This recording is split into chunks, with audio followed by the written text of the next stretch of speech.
Sometimes the hardest place to be honest is in the relationship we say matters most. We say we want deep love, then real life shows up. Exhaustion, phones, old stories about what we are allowed to ask for, what we are allowed to feel, what we are allowed to want. Listeners, on this episode of the Cosmic Confluence, we talk a lot about alignment and soul paths. Today, we are bringing that down to the actual couch, the kitchen sink, the bedroom, the moments where love either feels alive or on autopilot. I'm your host, Sana, and today I am joined by Dr. Amy and Roy Clark. They are the married duo behind Aria Luxury Lubricants and the book, The Four Intimacies, Unlocking the Love You Desire. After decades of working with couples, they saw a real gap, listeners.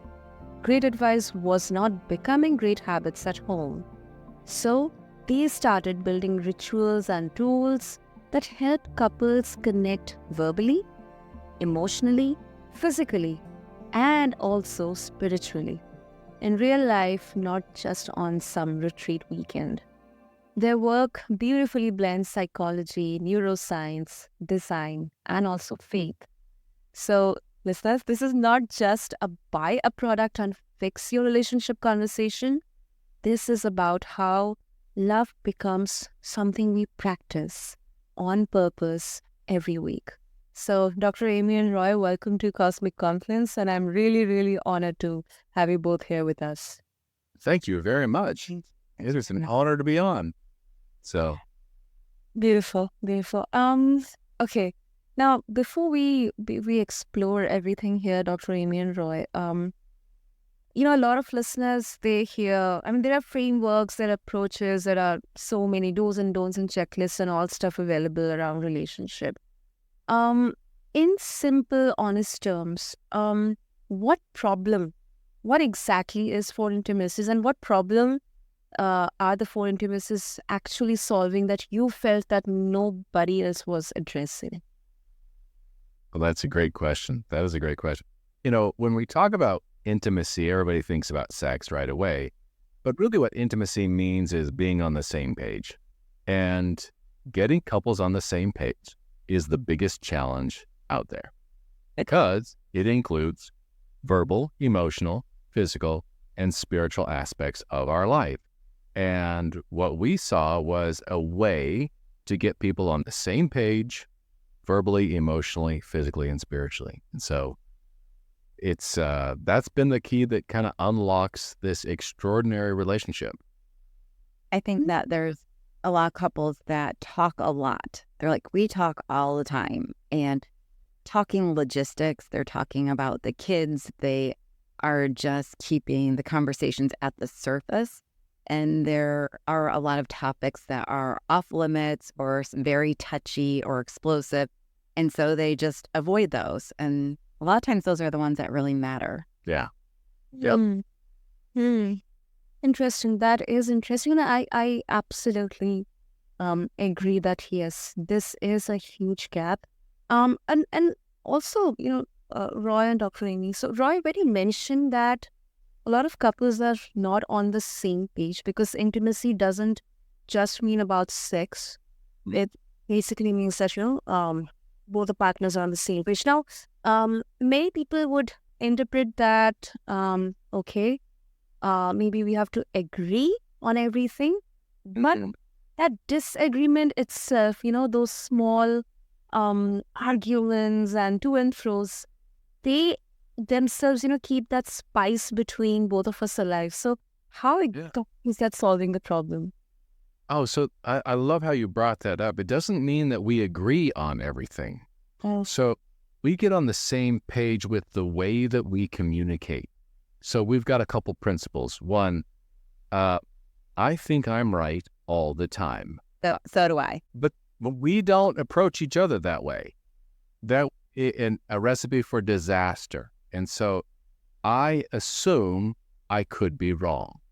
And so does my lovely bride. So when we have a conversation, we often start with, I could be wrong, but did you say, XYZ? Did you say that, I was dumb? No, of course not, right? Um, and she'll say the same thing. I could be wrong, but did we have something scheduled this afternoon, or was that tomorrow? Oh, honey, no, you're right. We have something scheduled, right? But we just start with this thing like, you know what? I could be wrong. And I think it's even more than I could be wrong. There can be two different perspectives. We could be standing on opposite sides of a mountain, and it could look very different from each side. So my side isn't wrong. His side isn't wrong. They're Right. just two different sides. And I think it gives an opportunity to have a full picture by having different perspectives. Right. Or a male's perspective. So it's fun if you can get this curious mindset to explore the different perspective and just say, oh, wow, thanks for sharing that. I didn't see it like that. Right. And not feel disrespected or defensive because somebody didn't agree with me. Right. No, I need Amy's perspective. I cannot see it all. And if I think I can, how arrogant is that? To think that my one perspective is the right perspective. That's silly. And people stop talking when I think we all know somebody who's always right. And that's not the person that you go to have a conversation with, because it's like talking to a wall, or you're going to get told that you're wrong. And so you just start avoiding that person. Yeah. And a lot of couples will do that to keep the peace. They just start avoiding talking to each other. They talk to their friends, they talk to their parents, they talk to the kids about each other, which is terrible. That is so, that makes it so clear, Ryan, Dr. Ing. And I think this exactly blends with the theme here, because this is basically the confluence of energies, emotions here, that, both the partners, they can have their own different perspectives, but at the end, it's all, like blending together, meaning at a exact point, respecting each other's opinions and perspectives and thoughts and everything. That's a beautiful, It's the key, respecting each other's perspective. So even if it's different, of like, oh, cool, thanks for sharing that with me, or thanks for showing me what it looked like from your angle. Yeah, we're not looking for the same note. We're looking for harmony. Harmony. Beautiful. That's beautiful. So I need her to be a different note for there to be harmony. Yeah. But we're longing to get on the same page with the right harmony. And the way that we do that is we stay humble by saying, I could be wrong. And then we honor each other by accepting and exploring the other person's perspective. If you can get couples to do those two things in communication, it's going to be extraordinary. And it will, in what we believe, it unlocks so that you can get to the next intimacy, which is emotional intimacy. Like if we can't communicate, then we're not going to be able to identify and empathize the other person's emotion. It's just not going to happen. And sometimes a lot of people, we think it's just men that don't know how to empathize, but it's not. It's both. And I think a lot of couples skip that step. They might learn how to do verbal intimacy. Okay, you take your turn and talk about from your perspective, then I'll have my turn. But they forget to validate each other. They forget to say, okay, I can see how you got there. Or like, oh, I'm sorry that it feels that way for you. That'd almost be empathy. Well, that's what I'm... Oh. Yeah, so an emotional... Right, connection. Emotional intimacy, I think, is empathy. Oh, absolutely, yeah. I thought you were saying that people they weren't able to connect, and because of that, they can't connect emotionally. No, I think sometimes, like, if couples will teach them how to, like, we use the term yield in our book.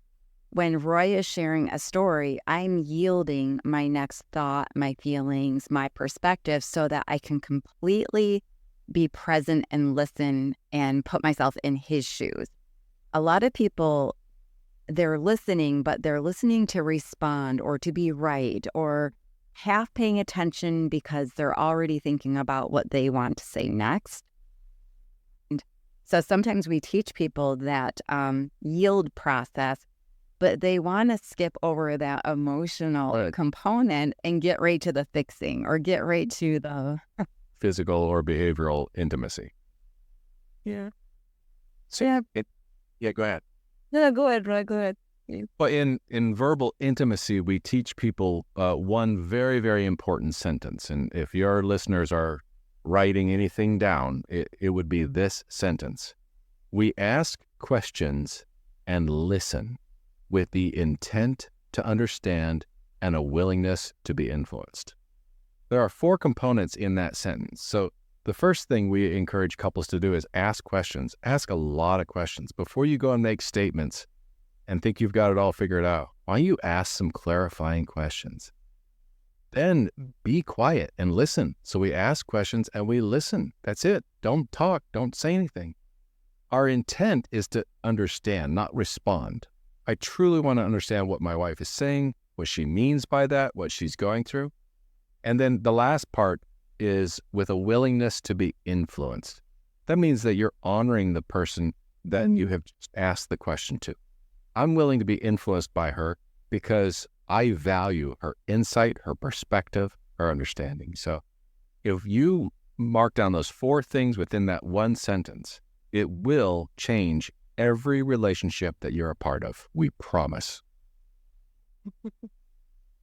That is, I think this is so much more relevant right now because just coming from my personal experiences, Roy, and training that sometimes we just want, as you both of you like perfectly put it out, that we just want ourselves to be validated. We want ourselves to be proven right. And that process, we do not give any opportunity for our partner to even, say something. We just say, okay, I have heard you, now let me say. Let me just, Yeah. Yep. That's it. Yeah. Yeah. And another, another thought which is coming in my mind is when, let's say I'm talking to my partner, how physically, we can show that, I am actually listening to you. I am, accepting, letting all your, whatever you are saying, whatever you're expressing, getting inside of me, and I'm processing it. Let's say eye contact or whether we are, shouting our shoulders or like sitting or looking at phone. There's so many actions through which sometimes I have also kind of judged, okay, this person is not interested in listening to me, so there is no point in telling anything here. Yeah. Yeah, no, it's very true. 70% of communication is nonverbal. So eye contact, body facing towards somebody, not fidgeting, not looking around the room, not glancing at your phone. And there's just a lot that goes into that. And we live in a world of distractions, whether it's kids or your phone or just other people walking by. But it's really important to track with the person, to nod or make some comments like, okay, yeah, that makes sense, or just some engagement to let them know that I'm still with you. But if you're training somebody to stay engaged, right? If you're training somebody to communicate with their body language, always focus on one thing in particular, and that is eye contact. There is no other body language without having eye contact first. So I think a lot of people get confused with body language. They try and do a lot of different things, and there are some advanced techniques, I would call them. But if you're talking to couples who are they're struggling, or they just want to do something better, then you tell them eye contact is 90% of body language. It might not be, but I tell you what, if they got eye contact down, all the rest will follow, and it'll be 100 times easier for the person to pay attention and follow along. I don't know about other listeners, but I 100% personally agree with that. Yes. Now, talking about verbal and emotional intimacy, Now, in real relationships, sometimes truth can blow things up. Like, how do you define healthy honesty in a way that does not just become oversharing or low key attacking your partner? Yeah, great question. That's great. I was going to say, I think that I'm always trying to put myself in the other person's shoes. If somebody was going to say this to me, would that be easy to hear and to receive? And so I'm always considering what that feels like. So we talk about in our book, we say the degree to which you're known is the degree to which you can be loved. So the goal is to be sharing your authentic self, who you really are. But that does not mean that you just throw truth bombs around and talk without a filter. So we are very sensitive to each other. Right. And I think the way that we do that is by asking a lot of clarifying questions. Before we go and drop some kind of truth bomb, we ask 7 to 10 questions. And it's not like we're interrogating somebody. It is that we truly want to know the other person's perspective. If you get people to do that, honey, I have a couple questions I'd like to run past you. Do you mind? Sure. Right. And so, hey, what do you think about this? Or when we were talking about that, what was your perspective on that? Or how do you feel about my parents coming over again for the 3rd night in a row, right? Like, it seems like you're frustrated. When you said you're going to run away, did you really? Well, no. But it's just a lot of questions before we go make statements. Then if we have something really hard to tell, we call that the 5%. Yeah. And so that's code for we need to have a conversation. And a lot of our conversation is permission-based. Hey, babe, do you have time for a 5% conversation? That means like we need to put everything aside. We need some room for this conversation. There might be tears. Brace for impact, if that's what it means. And so we want to make sure that we're not just launching into a 5%. I want to make sure that Roy has the time, that he has the bandwidth for that conversation, and we're both prepared for that. I also know that it's going to be hard for her to share it. This is difficult. We call it a 5% because 95% of the stuff we talk about is pretty easy. It's that last 5% that we don't always clarify. We don't always talk about. We kind of say, I don't want to ruffle any feathers. I don't want to, make anybody angry. We're just going to, sweep it under the rug.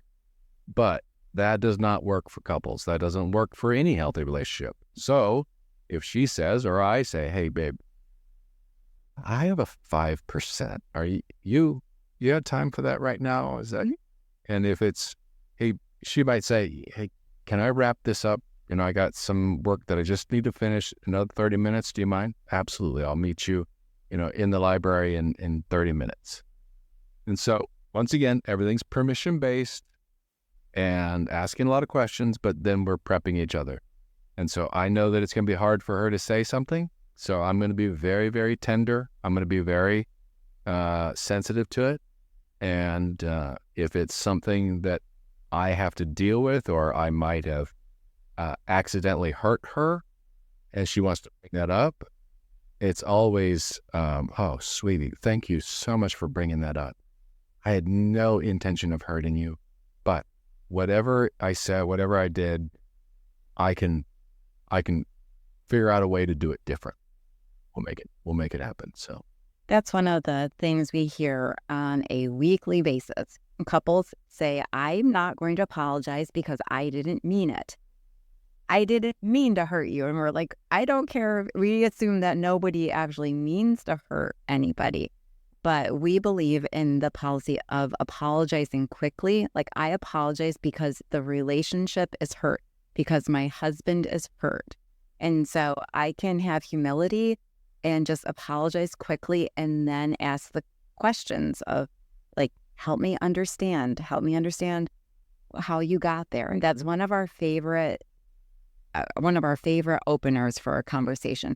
So before a truth bomb, I'm going to say, hey, babe, help me understand what you meant when you said this. Or I'm not sure if that's what you said, but this is what I remember. This is what's playing over and over in my head.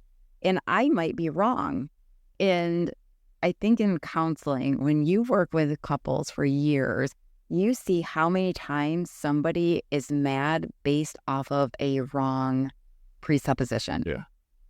So those clarifying questions, I'd say 8 out of 10 times can probably avoid a conflict without just coming out and being like, you're insensitive, or Yeah. just the truth bomb is an attack. Right. Absolutely.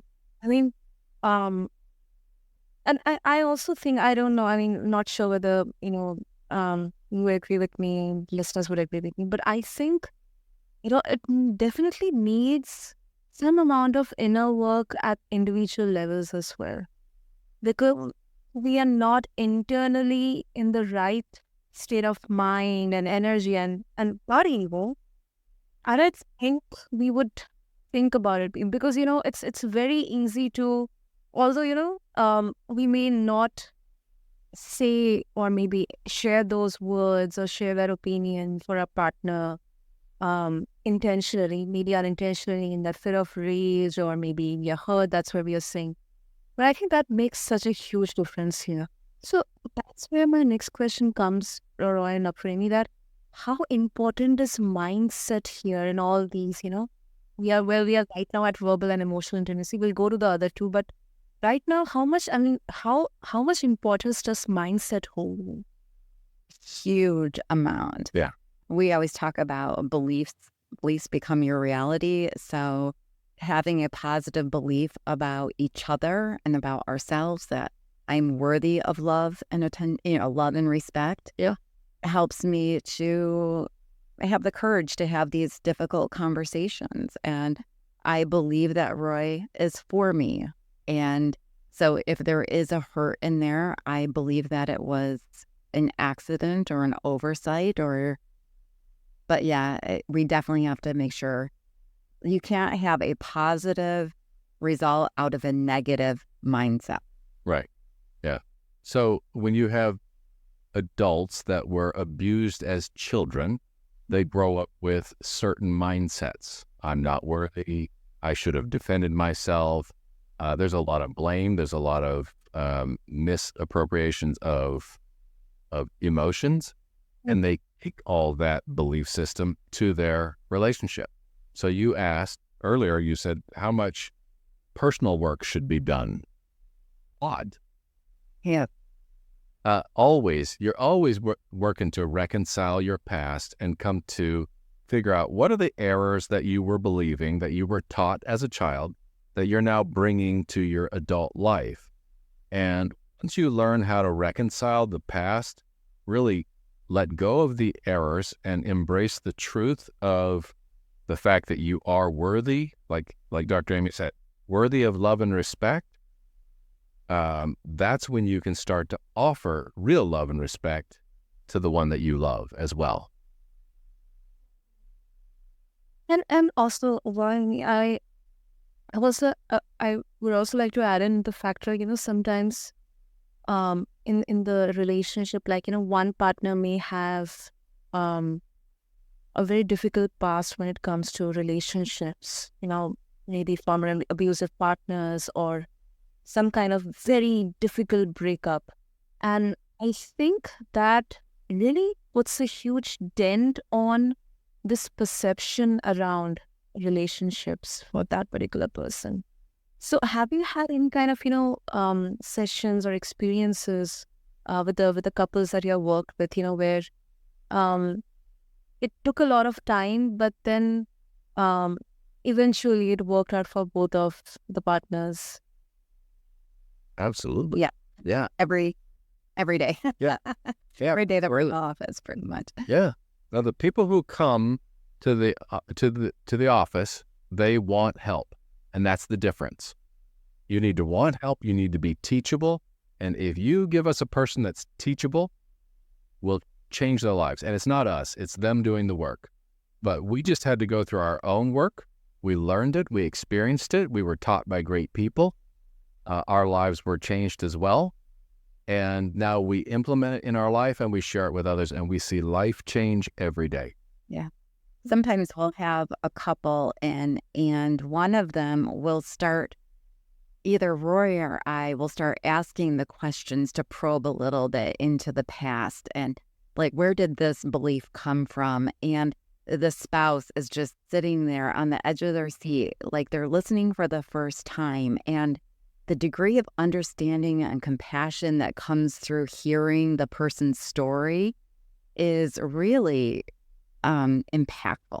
Yeah. And I think that like sometimes we will have it's a couple session where one person gets very vulnerable and we start really working through the reconciling the past with that one person. And the next week we see a different couple show up through that door. Mm-hmm. Absolutely. Amazing. That's amazing. Okay, I think the next part is definitely so interesting. Let's go to the physical intimacy here. Yumi. Now, when it comes to physical intimacy piece, I think, mostly, let's say, if the conversation, the discussion is around luxury lubricant and a designer bottle, aesthetics and all that. Okay, this is a bit extra. So from your lens, Roy and Amy, how can all these products like, lubes and toys or anything extra for couples who feel awkward even talking about these, what is one way to introduce a tool like this without it sounding like, like a jibe or a kind of criticism of your partner's body or performance? I think that's exactly why we invented Aria, because we listen to couples every week and they're talking about, we want to reconnect, we want the spark back, we miss the days when we were in love and making love, and we don't really know the roadmap of how to get back there. And so one, we would say, like, please read the Four Intimacies. This will help. There's questions at the end of every chapter that help it helps you guys to start engaging with deeper conversations. But then the Aria gift box has an intimacy card inside of it. And so it's a luxury experience. You open the box and the woman feels very cherished or valued, like, wow, you got this for me. It's very, I think, luxury. This is the lubricant box. The lubricant box. Yeah. And then there's a conversation card, and there's 4 questions. One that explores verbal intimacy, one that's emotional, one that talks about physical, and the other one is a spiritual. And so by starting conversation and connecting emotionally, that takes some of that awkwardness away. Right. So we would say great sex, regardless of history or whatever it is going to require 2 things. We provide 2 things in physical intimacy: security and pleasure. And, we think we all have pleasure down, but we forget about security. And how do you provide security in physical intimacy? Well, you do that through verbal and emotional intimacy. So when I provide security for my wife, it's not like I lock the bedroom door. No, it is she can trust me with anything. She knows that I'm going to communicate with her, that she can communicate anything to me while we're during foreplay, during intercourse, during post-play, whatever it is. And she feels safe enough to ask me any question. Honey, did you like that? Would you like this?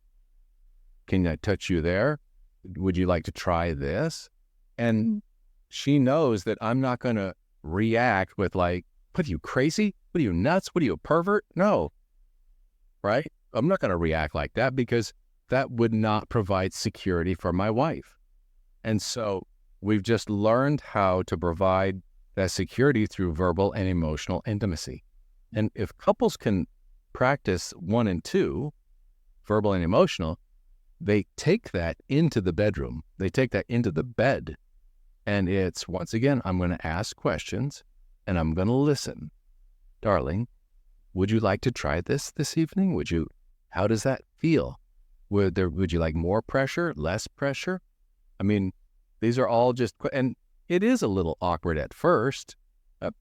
When we had our first conversations, we're turning a little red and it's a little uncomfortable. But as we found to trust each other more, as we built security within each other, it was like, now it's, hey, what do you think about that? Or let's read this and listen to that. And, you want to try this or do that? And sometimes it's, I don't think that's for me. Okay, cool. Or, yeah, let's try that. That'd be different. Okay.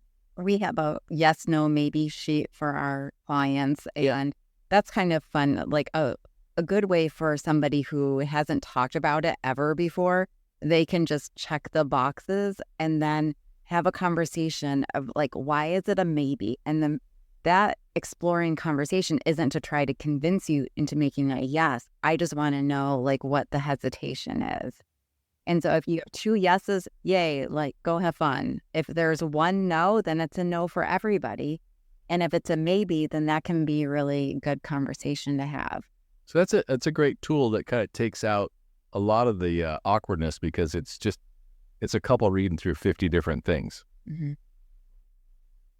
And definitely it comes from that, point of mutual respect. Absolutely. Yeah. But if a couple has a lot of awkwardness and they feel majorly disconnected, then we would say work on the friendship first. Like go back to the beginning and start dating again and work on your friendship, work on the verbal and emotional intimacy without trying to run to the bedroom to fix it. Yeah. Learn how to communicate first. Right. Because you're going to need to do that in the bedroom too, as well. Okay, and the next one, I think, this is a bit, okay. And this is so exciting, very rare, but you both bring faith into your work. One of the 4 intimacies being spiritual. Real talk. Now, spiritual language, it has hurt a lot of people, especially on sex and desire. So, how do you invite spiritual intimacy without recreating shame or pressure, especially for couples who are deconstructing or they do not, share the same beliefs? Yeah. Great question. Yeah. This is one of our favorite areas because, I was a pastor for 10 years. Amy's first practice was called Christ-centered counseling. So we come from a Christian background. We're open theists now, which just means that, we start with our faith and we explore so much. We love our Hindu friends. We love our Muslim friends. We love our atheist friends, and we value their perspective. We think we need it to understand who God is. But when it comes to our faith and what we believe that sex was God's idea, that the orgasm was his idea. Like, how did we get to this misunderstanding of what sex is when in the beginning, this was his intention and his gift for his children? How do you not explore this idea of sexuality and how to treat each other with physical intimacy without talking about spirituality? This is the way we are designed, and it is his intention. I don't know about all the other faiths in regards to what their view on sexuality is, but I know that from our perspective, this is a God who loves the idea of couples coming together and making love and having extraordinary intimacy. When we start with that perspective, you just see the lights go on in people's eyes. When they talk to us, we just let them know there's no judgment here. In fact, it is God's desire for couples to have extraordinary sex. If the body's the temple, right? Like we each take care of our own temple, love and respect ourselves. And then I think it's honoring God's creation. When I'm exploring my husband's body or he's exploring mine, I feel like we're really honoring and like filled of gratitude at his creation. So, I love what he did with Moai. I think it's amazing. I think he did a great job. Oh, that's lovely. And I absolutely, I mean, this is something I also believe in. I think sometimes, I don't know, I may be right or wrong, but this is confusion of, religious or religion, faith and spirituality. I think spirituality is completely, it's your soul. And that's something, it's kind of the God is within you. And as we say, our body is a temple. So I think sex or love making is like, the confluence of both of these souls. So I mean, personally, I absolutely agree with you and I support this as well. Yeah, beautiful. And you're right. Well, go back to the first question, right? We're looking harmony here within our sexuality, within our intimate time. I want my wife to be fully feminine and fully experiencing what her body can experience. And she longs for my body to do the same. And so when there's that reciprocity, it creates this incredible harmony, which just leads to extraordinary intimacy. Absolutely. And let's say if a couple is spiritually mismatched, or let's say like one partner is deeply religious and the other is not, are there any, rituals, like spiritual rituals that they can share that does not require them to, like agree on theology or, disagree? Yeah, we were considering that when we wrote the book, the Four Intimacies, because we have a number of clients that are not faith-based. And so spirituality, or like the spiritual intimacy, can just be a shared vision of basically the we is greater than me. Like our relationship is, we're better together. Right. And then creating a shared vision and purpose and building a life together could be their idea of spiritual intimacy. Yeah. And what we do is we challenge couples to explore, seek a God who is good, who's bigger than you, and who is mysterious. All right. If you can get behind those three things, I think you can have a lot of fun and a lot of connection spiritually, because there's no judgment. We're going to go back to that first sentence again. We're going to ask questions and listen. I'm going to try and understand what my wife believes spiritually, and I'm going to allow myself to be moved by her, to be influenced by her. And so we have fun. We'll say, honey, do you believe in aliens? And we laugh and, yeah, I think I do. Okay, cool. We don't have any judgment there. Well, then, according to our faith, Jesus came and died for our sins. Well, would he have to die for people on other planets too then? Like, how does that work? And there's just this mutual exploration. We get, when people come from a religious background and the other person doesn't, there's often this judgment. And that does not work. In fact, I don't know, it doesn't work in the Christian faith, and I don't know if it works in any other faith either. I don't think so. It works. It works. Yeah. Super. So before we wrap up, like you both talk a lot about this gap, between we know what to do and we actually do it at home. So, let's say about the Aria intimacy cards, like if I pulled a card about, say, emotional or verbal intimacy, what is a question on there and how would you coach a couple to respond in a way that, builds connection, not defensiveness? Maybe having pick a sport ball. So I have the card in front of me. And so the first question is, what is something I say that makes you feel loved and adored? I love it when you tell me that I'm handsome. And then the second one is, when do you feel the most emotionally connected to me? And so I don't think that when you're asking questions about how the other person feels, I don't think there's a lot of people usually don't get defensive when you talk in I feel statements. Like, I felt this way when this happened, or how do you feel here?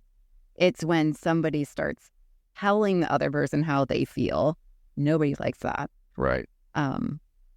Or like basically judging somebody's motive without asking. Yeah. So if they learn how to communicate, once again, they'll be able to answer the questions that are being asked to them. And that is, once again, stay humble. I could be wrong here, but I think humility plays a large part. And then honor the other person by allowing yourself to be influenced. I never thought about it that way, honey. Thank you for your perspective. That's amazing. That's really cool. Even just saying thank you for sharing that is a great response that couples can start with. If I ask Roy a question, wow, thank you for sharing that, Leigh. I use that on my daughter. Like, she's 15, drop her off from school. She shared something a little vulnerable the other day, right before she dropped into out of the car. And I was like, baby, thank you so much for sharing that with me. And it's like, I value that conversation. And she just looked at me like, yeah, okay, Mom, and jumps out of the car and was scurries off to school. I mean, a real practical step, like if people don't want to buy the book, that's fine. Go to ChatGPT and say, hey, Chat, give me 12 questions that will strengthen my relationship with my lover. And guess what? Chat will give you really good questions. And just ask him. I was working with this 16-year-old boy, and he was like, what do I ask her? I go, I don't know, let's ask Chat. Hey, Chat. We just laughed through it. It was some great questions. If you do that with the one you love and make that a regular practice, you're going to have a great relationship. Right. Well, that is really, really sexy. And we're wrap up, Brian, Aria. If listeners are very sure, they're going to definitely check out that. But if they want to connect with both of you and check out Aria Intimacy cards and all the work, all the lovely, wisdom that we're sharing, what would be the best way to connect? If they go to arialuxlife.com, go to Aria, A-R-I-A, Lux, L-U-X-E, life, L-I-F-E.com, arialuxlife.com, and you can purchase any one of our products and reach out to us. Our contact is there. We would love to hear from you. And if you need any help with your relationship, you can reach us there as well. Beautiful, beautiful. So, listeners, you heard that from Roy and Amy, and I'm going to have all the links in the show notes along with this on your favorite podcast platform. So, I feel like this, this conversation today just gave us language for things many of us have been feeling or maybe longing for, but we did not know how to name. So, listeners, verbal, emotional, physical, spiritual, though sound simple on paper, yet in practice, it is basically how we show up as humans with each other. So, Lord, thank you so, so much. Not just giving theory, but actual practices couples can try. Thank you. Absolutely. Thanks for having us on. So, to all the listeners out there, this has been Cosmic Confluence with me, Sana.